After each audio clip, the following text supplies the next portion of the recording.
nosso Encontros com o Mercado de hoje está com Sandro Sodré. Mais de 30 anos, antes de entrar nós estamos falando exatamente sobre isso, mais de 30 anos de mercado, de experiência no contexto, no setor do audiovisual. Ele é educador, pedagogo e direciona todos os seus esforços, inclusive vai falar de um projeto que ele está desenvolvendo, uma startup, para o audiovisual e a educação tecnológica, a inovação e o empreendedorismo. Por isso que ele está aqui conosco. Sandro, obrigada pela tua presença. Eu que agradeço. E ele, inclusive, hoje vai estar conosco, vai palestrar para as nossas turmas do curso de Comunicação, de Marketing e Administração. Sandro, mais de 30 anos, né? Passa aquela coisa, é uma pessoa muito experiente. São 30 anos de Petrópolis. Fala um pouquinho sobre a sua trajetória até chegar hoje nesse seu projeto, que eu acho que é o seu xodó, né? Que você está direcionando todos os seus esforços para empreender essa startup.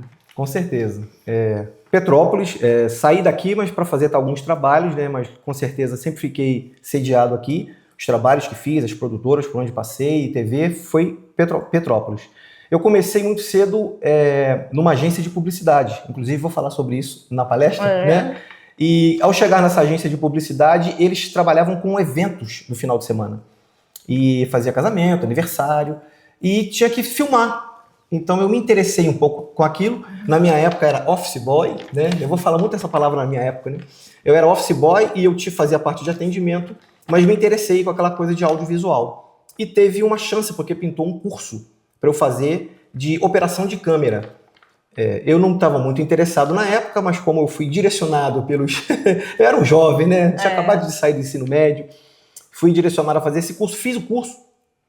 E acabou que, para surpresa minha, eu me destaquei. Tinham outros profissionais, esses profissionais já tinham até equipamento, eu não tinha. E eu me destaquei e eu percebi que eu levava jeito para a coisa, né? Então me interessei, fiquei durante uns anos nessa agência e eram outros tempos, né? Você ter equipamento de gravação, hoje em dia já é limitado, né? A gente tem aqui, né, TVs e TVs locais, é difícil alguém ter uma câmera profissional de vídeo. E eu fiquei naquela empresa, fui crescendo ali dentro, aprendi um pouco sobre filmagem, iluminação, audiovisual, e esse curso eu fiquei capacitado para ser cinegrafista para jornalismo, né? E a coisa foi acontecendo e eu continuei trabalhando na empresa, e depois de um tempo eu saí, tentei outras coisas que não vieram calhar, tentei trabalhar com vendas, eu não sou um bom vendedor. Olha só. Eu já descobri isso. Você é um ótimo comunicador, mas não é um bom vendedor. Dá um bom papo. Eu acho que eu falo demais e não tenho o ponto certo para poder fazer a venda. E aí eu perco o time, né? Mas isso é um papo para outra hora. Então eu saindo dessa empresa, eu tive uma oportunidade, recebi um convite para trabalhar na Universidade Estácio de Sá. A universidade estava com a primeira turma de jornalismo, ela tinha um estúdio de TV e eles não tinham profissionais para poderem montar e operar o estúdio. Eu fui lá, conversei, aceitei o convite, era uma proposta boa. Inclusive ganhei a possibilidade de fazer a faculdade, foi onde eu me formei como pedagogo. Só que eu trabalhava com comunicação, então era jornalismo e publicidade. O que você foi fazer? Pedagogia ao invés de jornalismo? Que coisa interessante. A pergunta que não quer calar. Né? Nem você sabe? Não, eu sei a resposta. Qual foi? A resposta é uma resposta de $1 milhão. A resposta era porque eu tinha que trabalhar em um determinado horário. Ah, entendi. E o curso só tinha... Adequação, entendi. Os cursos que tinham na parte da manhã que eu poderia fazer, 2 cursos que eu olhei, o que me interessou mais foi pedagogia. E hoje eu tô, graças a Deus, por isso. Pois é, eu acho que completou, inclusive a tua trajetória foi crucial, porque você já estava no jornalismo. Sim. Mas a pedagogia trouxe a você, né, um caráter para fazer você chegar onde você está hoje, né? Exatamente. Isso, com essa tua missão nesse momento. Exatamente. Mas desculpa, eu te interrompi, sério. Maravilha, pode me interromper. A verdade é que, assim, eu entendo, né, acredito nisso, que a gente tem dons para algumas coisas, facilidade, né, para algumas coisas. E desde muito novo eu percebi isso, né? Eu era praticante de arte marcial e eu ensinei arte marcial. Me formei no meio de um grupo, na época, quando eu era jovem, hoje em dia eu não faço mais nada disso. E eu consegui dar aula disso. Mas eu fazia as coisas do meu jeito, né? A pedagogia trouxe isso para mim, né?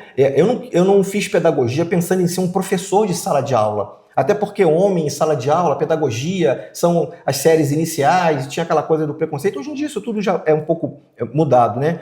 Mas a pedagogia, ela me trouxe a coisa da pesquisa, de você se aprofundar, de você entender, e a partir do momento que você entende aquilo, você ensina, você explica. Isso para mim foi fundamental. Uma coisa que eu adquiri estudando pedagogia foi a leitura dinâmica. Como isso me ajudou? Eu sou um pouco autodidata em algumas coisas e essa coisa da leitura dinâmica trouxe para mim algo que eu estava precisando. Então, eu me interessava em alguma coisa. Essa leitura dinâmica ela fazia eu ter uma ideia daquilo dali e o que eu precisava me aprofundar, eu me aprofundei. Então, eu me formei, né, como pedagogo, mas o audiovisual não me largava, né? Eu fiquei... Paixão. Era paixão. E por conta de tudo que foi construído, né, na palestra eu vou conseguir até ilustrar isso um pouco melhor, eu recebi uma proposta, o meu irmão era da primeira turma de jornalismo, e ele se formou, e quando ele se formou antes de mim, né, quando ele se formou, ele fez uma proposta de nós abrirmos uma produtora de vídeo. Petrópolis, né, com os eventos sociais, até hoje tem, né, essa alta de evento social, casamento, aniversário. É um nicho, né? É um nicho, exatamente. E é um nicho há muito tempo. E eu, nessa empresa que eu trabalhava, eu já fazia isso. É lógico que eram outros tempos, outros equipamentos, né?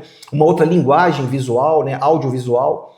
E aí a gente topou esse desafio, vamos então abrir essa empresa. E a gente foi muito feliz com a empresa, porque estava indo para o mercado uma turma de publicidade e uma turma de jornalismo, que eram nossos amigos. A gente conviveu com essas pessoas durante 5, 6 anos. Quando esses profissionais chegaram nas suas instituições, eles precisavam fazer o quê? Vídeos, comerciais para TV. E quem eles procuravam? A mim e o meu irmão, com a produtora. Então, assim, a gente foi muito feliz por isso, porque a demanda foi muito alta e a gente tinha a expertise, né, que poucos tinham na época, e a gente também optou por ter equipamentos que ninguém tinha. Então, por exemplo, né, na palestra eu vou mostrar a operação. Gente, hoje em dia a gente pega um celular e a gente faz o que precisa. Não, a gente carregava aquelas fitas de uma TIC, depois veio aberta, menorzinha. Exatamente. Carregada por pesado. Então, o que acontece? A gente tinha grua, hoje em dia o drone substitui isso tudo. Steadicam, que era uma coisa que você vestia, um colete para acompanhar as pessoas e não trepidar a imagem. Então a noiva vinha entrando na catedral, né? E você vinha acompanhando a noiva, ficava uma coisa cinematográfica. Então a gente montou isso e ficamos durante um tempo trabalhando com essa produtora de vídeo. Mas em um determinado momento, o meu irmão ele não conseguiu se dedicar integralmente à produtora porque ele trabalhava em uma multinacional. Então ele viajava muito. E ele colocou essa responsabilidade comigo e com uma outra pessoa, que era o Maurício do Amaral, amigo nosso também. E nós estávamos num tempo que a gente não soube ler, né? Sabe quando você não sabe ler os tempos? Fazer a leitura do cenário do mundo. Fazer a leitura, e a gente nunca iria imaginar naquela época que o YouTube viraria o que virou, né? As redes sociais virariam o que virou, que essa revolução audiovisual da imagem, do vídeo, tomaria essa proporção. E que, de uma certa forma, otimizaria muito o trabalho. Com certeza. Isso sem dúvida. E a gente não tem um motivo, né? Era uma coisa em família e eu recebi um convite. Eu recebi um convite para ser coordenador do programa Mais Educação do governo federal. E eu nunca tinha trabalhado na área ainda de pedagogia. E aquele convite me tocou. E aí eu tive que fazer uma escolha. Porque eu não poderia estar atuando numa área, porque a produtora, a gente pegava eventos, por exemplo, a gente pegava uma cliente como GE Healthcare. Então a GE Healthcare ela tinha que filmar algumas máquinas novas que chegaram de ultrassonografia no Brasil. Então era São Paulo, São José dos Campos, Bahia. Então você tinha que estar em trânsito o tempo todo. E a empresa éramos nós. A gente não tinha aqueles funcionários, vamos mandar um funcionário. Não, somos nós, porque era muita responsabilidade. Por conta disso, eu abri mão de estar na empresa full time, né? Eu prestava serviço lá, o meu irmão também já não estava. E a coisa assim, a verdade é que a gente não conseguiu dar conta do que estava entrando. E a gente resolveu então encerrar o que a gente já tinha feito, entregamos os trabalhos e demos um pause, né? Então, vamos Foi um pause, porque você voltou depois. Então, não voltei para esta produtora, né? Mas é uma conversa que não vamos chegar lá. Então a gente parou, eu me dediquei um pouco à parte de educação, e quando eu aceitei esse convite, e foi um tempo onde eu também estava terminando a minha monografia. E o que foi a minha monografia? A educação, né? E o audiovisual. Então eu peguei e eu fiz eu defendi que a gente precisava gravar algumas aulas de alguns professores para que eles pudessem se ver. Isso foi em que década? Isso foi em 2006, 2008, entre 2006 e 2008. Então eu queria fazer... Ainda não havia o boom do EAD. Não, ainda não havia. Não havia. Era o início. Meu último período eu peguei a primeira disciplina EAD, né, da universidade onde eu estava cursando. Então qual era a minha proposta? A minha proposta era, tinha já o celular, tinha o vídeo, não era aquela qualidade, mas eu queria fazer que o vídeo fosse um instrumento de reflexão para o educador, para que ele visse como é sua fala. Você fala muito alto, você grita muito, você fala muito rápido, você fala devagar. Você já se avaliou dando aula? E isso foi muito interessante, porque quando a gente gravou algumas pessoas voluntariamente, né, a gente não botava a câmera escondida, quando eles se viram foi exatamente isso. Gente, mas eu falo muito rápido, não sei como é que vocês me entendem. Eu falo muito alto, eu poderia falar mais baixo. Então, assim, gerou um resultado muito positivo, porque a proposta foi cumprida. Realmente, o vídeo pode ser um instrumento de reflexão para o professor. Encerrou a monografia, o tempo passou, e eu recebi um convite da minha orientadora, que por coincidência ou não, era envolvida com cinema, e ela foi uma das idealizadoras do EME, que é o Ensino Médio Integrado do Colégio Estadual Dom Pedro II. A gente conhece aqui como CENIP, né? Uhum. Então ali tem um curso, que se eu não me engano, é o único do Brasil que trabalha, né? Ele é um ensino médio integrado. Você tem as disciplinas normais, mas você tem a parte técnica que é audiovisual. É formação técnica, né? Formação técnica. Então lá eles aprendem a gravar, aprendem a editar, aprendem roteiro, e etc, etc. E como eu trabalhei na Estácio, isso foi tudo meio paralelo, né? A Regina veio até mim e levou um grupo de pessoas do estado para poder ver o estúdio de vídeo, como que era, para poder criar, e criaram, né, reproduziram esse estúdio de vídeo semelhante da universidade no colégio. E não tinha nenhum técnico. Os professores que estavam lá, eles eram jornalistas, mas eles não eram técnicos. Como é que liga a câmera? Como é que dá o REC? O que é enquadramento? Essa parte teórica eles sabiam, mas a parte prática ninguém sabia. E ela me fez um convite, você quer vir dar aula aqui de audiovisual? E eu aceitei, porque eu já tinha enveredado para essa parte da educação. E chegando lá, eu assumi 3 turmas, uma de primeiro ano, uma de segundo ano e uma de terceiro ano. Eu lembro que eram 150 alunos. E a gente tinha que montar grupos, eram projetos, né? Até hoje, né? É lógico que mudou alguma coisa, mas até hoje é assim. Eles criavam projetos e produtos audiovisuais e a gente dava o auxílio, né, que fosse necessário para eles. E foi um tempo muito bom. Eu fiquei ali de 2009 a 2013, saí em 2009 da Estácio, aí começou a ter muita coisa paralela, né? E eu me descobri, essa coisa de você... Eu estava ensinando algo que eu vivi durante muito tempo, né? Que eu aprendi, que para mim foi uma oportunidade, né? Aquele curso lá atrás de cinegrafia, ele mudou a minha vida. Porque eu não ia imaginar que no futuro o audiovisual faria parte do que eu sou, né? Então, assim, muitas pessoas me conhecem por causa do audiovisual. É lógico que depois eu atuei em outros nichos, como educador, né, e uma outra área. E eu percebi que eu poderia fazer algo mais, né, com a educação. Né? A educação tem essa coisa com a gente, né? Então, por exemplo, eu dei aula de audiovisual, eu fiz um monte de filhos no audiovisual, que são pessoas que até hoje... Atuam no segmento. Atuam no segmento. E tem pessoas... perguntar. Como é que é esse mercado, essa fruição na cidade? Então, houve um tempo que foi muito positivo, porque nós tínhamos na cidade, se eu não me engano, eram 5 ou 4 TVs locais. Sim. Então vou falar os nomes aqui porque eu não vou me lembrar, né? Eu sei que eu trabalhei em 2, né? Que é a TV Adonai, extinta TV Adonai, e eu trabalhei também na TV Cidade Imperial, que é a atual TV Correio da Manhã, que eu retornei para trabalhar hoje novamente, né? Então, esses alunos, eles saíam dali e eles iam para essas TVs, e lógico, né? No colégio a gente não vai aprender exatamente o que tem que ser feito na TV. Mas, por exemplo, tem profissionais que passaram pelo EME que hoje, né, um deles é o Wesley, né, é uma pessoa que eu ainda tenho contato, ele é editor do Fantástico. Tem profissionais que estão trabalhando com cinema.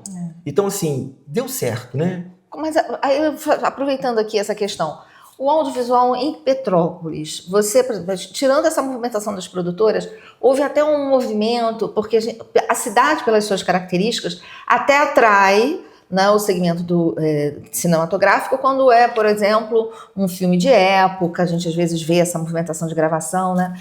E houve, que eu me recorde, havia um movimento de tentar trazer criar um polo de audiovisual, de cinema aqui na cidade. Você tem conhecimento, sensibilidade sobre isso? Porque a gente tem um problema na cidade, porque a cidade é como se a gente... São os latifúndios, né? Sim. A gente tem uma dificuldade muito grande de saber, fora da nossa bolha, de saber o que está fruindo na cidade. Uhum. Como você trabalha assim, com audiovisual esses anos todos, como é o audiovisual na nossa cidade? Então, o que acontece? Com a minha saída da produtora, quando nós estávamos com a produtora de vídeo, eu era muito envolvido com esses movimentos, e na verdade eles eram embrionários naquela época, né? Algumas pessoas que se destacavam e também pararam, saíram, e hoje eu vejo que tem, eu não vou me lembrar agora o nome, né? Não sei se é uma associação, um grupo que trabalha, eu faço parte, quando possível vou na reunião, mas que estão lutando até hoje para que algo aconteça, né? É lógico que muita coisa já mudou, já tiveram apoio, mas assim, é uma pena, ao meu ver, que assim, o investimento é tão baixo, né? O incentivo, não vou nem dizer investimento, o incentivo é tão pouco. Então, o que a minha percepção, né? Hoje um pouco de fora, né? Eu trabalho até na mídia, mas acaba que a gente não se envolve mais com esses movimentos, né? A minha percepção é que o pessoal se cansou, né? Eles se frustraram de não ter o resultado, então fica um, outro, aí fica aquela coisa, sabe, sazonal, e entra um grupo, entra outro. Então, eu acho que, não sei agora no momento como está, mas na minha época, o grupo que estava lutando por algo, a gente desanimou. Desculpa, você falando de grupo, aí vou dar um salto, depois a gente volta. Falando de grupo, Inova Petrópolis no momento do tempo presente. Como você, porque você está na governança, né? Você que inclusive tem a sua referência, uma referência da comunicação, do jornalismo, do audiovisual no grupo de governança. Fala um pouco sobre este movimento que me parece que o pessoal está começando a tomar um certo gás e é exatamente na contramão do que tradicionalmente a cidade vive. Que é assim, por exemplo, Rua Tereza é um movimento. Né? 16 de março, outro movimento. Segmentado. Inovação, Polo, Serra Tech. Então, assim, a gente está percebendo hoje uma integração dentro desse projeto, desse planejamento do Inova Petrópolis, que é aquela questão que a gente está mudando uma cultura de não haver mais aquele bloco do eu sozinho. Sim. Qual é a tua percepção, você que inclusive está há mais tempo dentro do grupo de governança do projeto, qual é a tua perspectiva e o teu olhar sobre o Inova? Exatamente o que você disse. O Inova veio com a proposta de quebrar isso. Então, quando a gente une esses grupos que antes eram separados, e a gente une para um objetivo comum, é lógico, cada um no seu segmento, porque o que acontece muito em Petrópolis, por ser muito segmentado, acaba que você vai fazer um evento, por exemplo, a pessoa vai fazer um evento na área de audiovisual, tem 3, 4 eventos na mesma época, e você não se comunica para fazer esse evento. Então, o Inova Petrópolis ele vem para tentar, primeiro, né, juntar esse grupo, trazer as propostas, o que já está posto na cidade, o que já foi iniciado na área de moda, por exemplo, na área de agro, de tecnologia, de desenvolvimento, seja lá o que for. O que já está acontecendo? Porque a primeira coisa que a gente precisa fazer, e a gente percebe muito isso no Inova Petrópolis, é saber o que já foi feito. E tem muito projeto bom e parado. Trazer essa memória...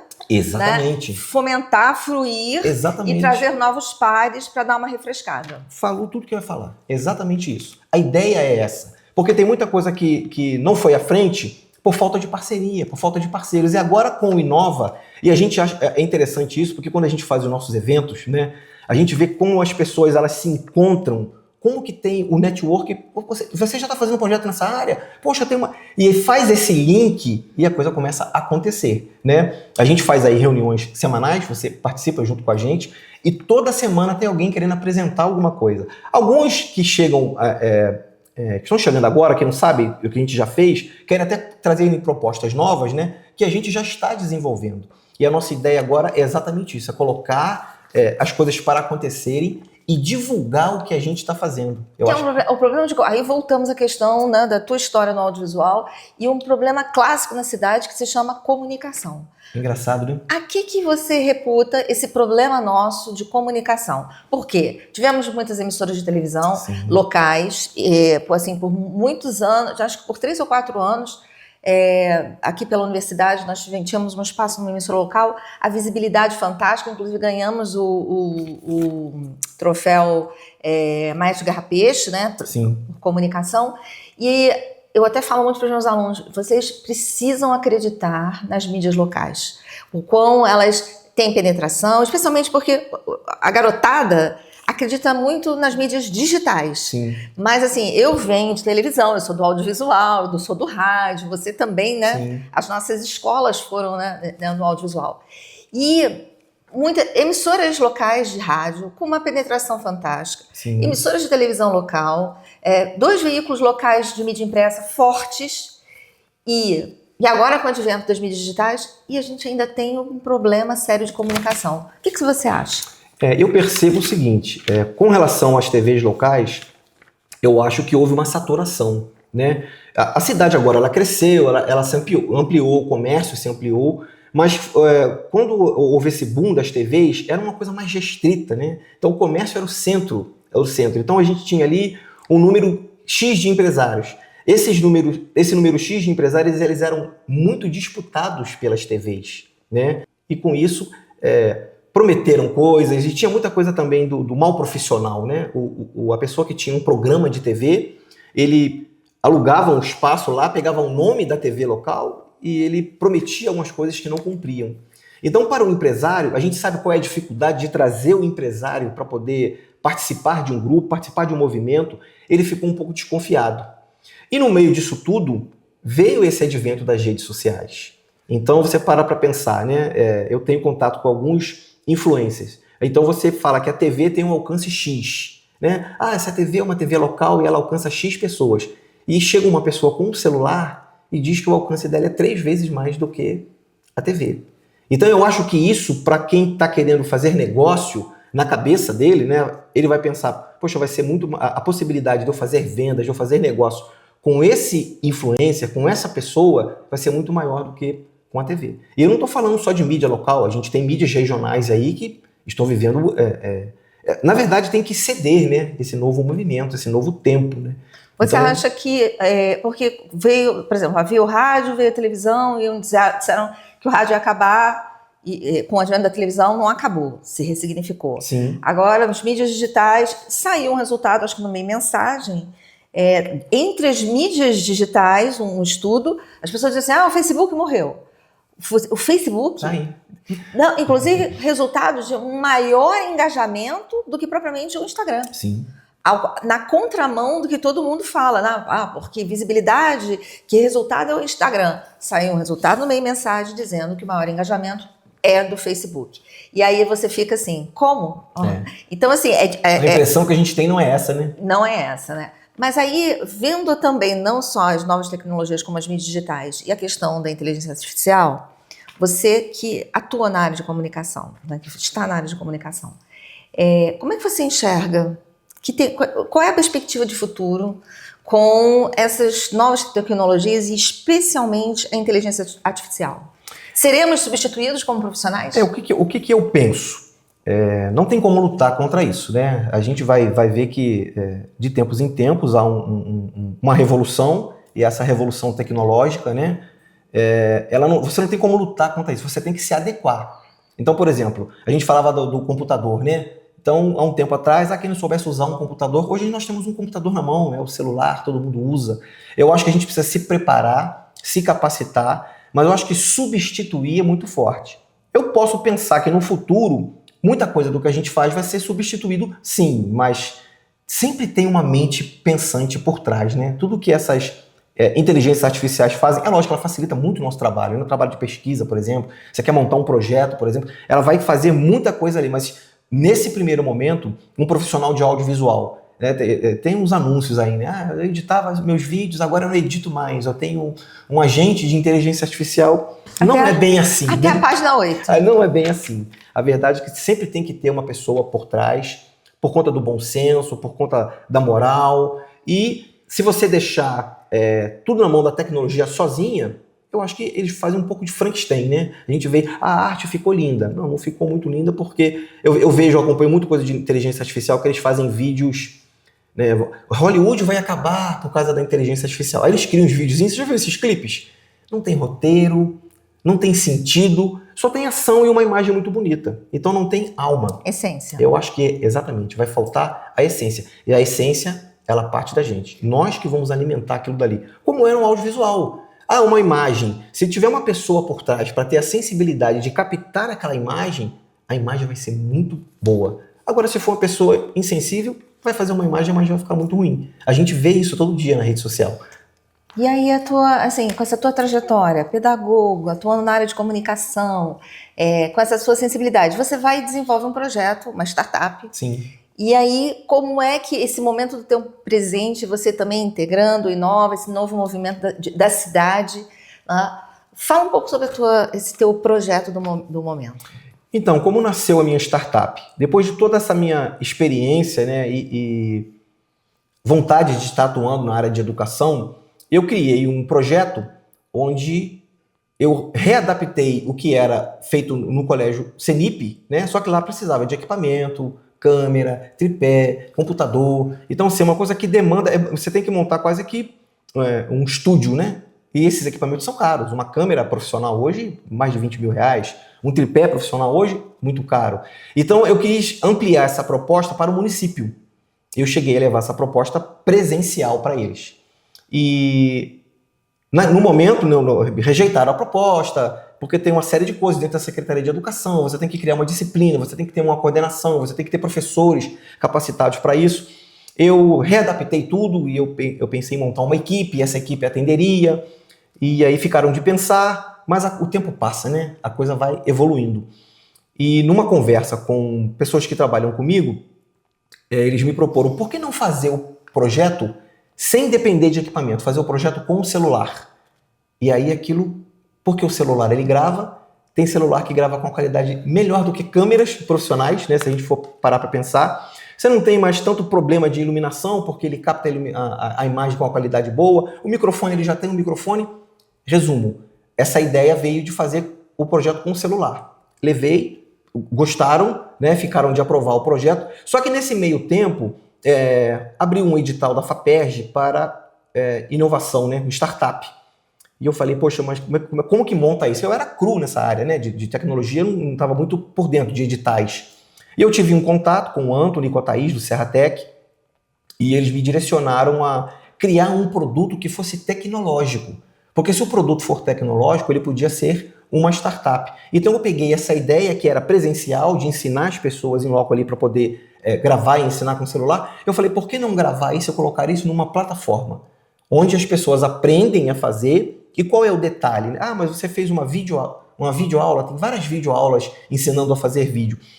Primeiro que a gente vai colocar um foco pedagógico, né? Toda a aula vai ter abordado ali a BNCC, algumas coisas que são necessárias para os alunos, né? E o que eles vão fazer.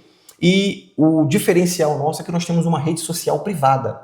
Então, todo produto feito pelos alunos, o que é? São vídeos produzidos pelos próprios alunos, mediados pelos professores, e esse produto ele tem um tema social relevante. Então vamos falar sobre bullying, vamos falar sobre racismo, vamos falar sobre as leis de trânsito. Então eles vão criar vídeos curtos. Produção de conteúdo, para governança e responsabilidade social. Exatamente. Esse é um projeto de inovação tecnológica direcionado para a comunidade com foco em responsabilidade social. Exatamente. E esse produto ele vai para uma rede social onde os próprios alunos e os próprios educadores podem interagir. De como foi o processo, do que faltou, do que pode ser acrescentado. E aí o que é o que a gente espera? Que isso vai sair da nossa mão. Porque a partir do momento que eles começam a interagir, aquela minha primeira proposta ela vai se ampliar. Então, a gente está nessa finalização dessa startup, né? Em junho ela já está no ar, já está com a plataforma, já está rodando, mas em julho a gente vai estar finalizando, porque a gente quer colocar também a inteligência artificial, porque a pessoa fez uma aula e ela tem uma dúvida. Ela vai perguntar e a inteligência artificial vai responder para ela, para não depender de ter uma pessoa ali fazendo. Nesse caso, a inteligência artificial é muito bem-vinda. Eu vou ensinar o que ela vai responder mediante as perguntas dos educadores e dos alunos. Ela já está funcionando, a plataforma? Então, na semana passada, a plataforma foi para o ar, tem uma videoaula lá, que é uma videoaula minha, né? Experimental. Experimental. É uma aula inaugural, né? Dizendo o que vai ser o curso, o que vai ser tratado no curso, o que a gente vai fazer, vai aprender sobre filmagem, vai aprender sobre iluminação, vai aprender sobre movimento de câmera, criar roteiros, como editar. Então, assim, Vamos ser sinceros, os alunos sabem fazer tudo isso. Mas os professores às vezes encarecem de ter essa interação. E os alunos fazem do jeito deles. E postam os vídeos no TikTok, no Instagram, do jeito que for. O nosso objetivo é que o professor seja um mediador do conteúdo que vai ser criado, para que lá na ponta, esse conteúdo final, ele tenha um propósito instrutivo, ético, educativo. Exatamente. Então, assim, eu acho que o professor, ele entra aí. Ele não vai podar a criatividade dos alunos, a ideia é que o aluno seja o protagonista do que ele está fazendo, mas o professor, ele vai ser, como tem que ser um educador, né? Um direcionador, né? Eles vão definir os temas, vão sugerir alguns temas, e ao invés deles fazerem as dancinhas do TikTok, podem continuar fazendo, não tem problema nenhum, mas eles vão ter uma outra opção. E se a gente, ao invés de fazer isso, nós fizermos isso aqui? E o que eu acredito?